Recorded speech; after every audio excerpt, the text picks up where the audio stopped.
Welcome back, everybody. Well, the Ruby Valley Strategic Alliance recognizes the important role family ranches play in public land stewardship. Recently, the group held a public tour near Twin Bridges to show how agriculture and conservation go hand in hand. And to show us, here's Montana Ag Network's Elaine Nordland. 10 years ago, these groups would not have been talking with ranchers. The fact that they're not only talking with the ranchers, but we are actively looking for ways to work together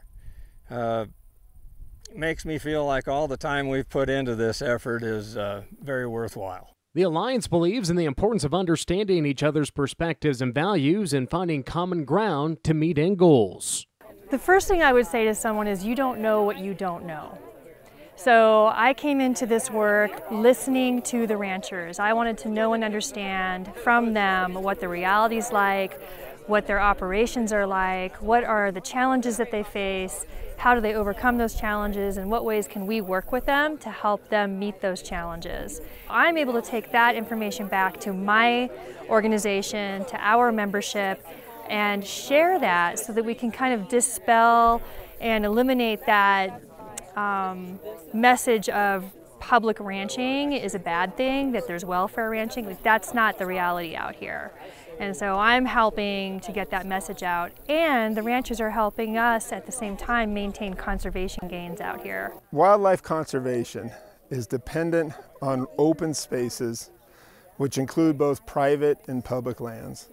And if you don't have both pieces because of the seasonality of animal use of these lands, then we won't have the animal herds we have.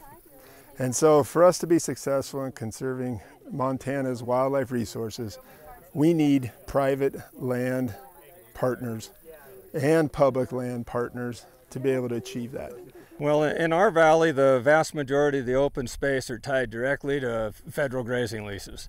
If those ranches lose those federal grazing privileges, the lands on the valley floor will likely not be a viable operation, and many of them will be either sold to out-of-state people for a place to vacation that will be locked up. The locals won't hunt, they won't fish, or they could possibly be subdivided.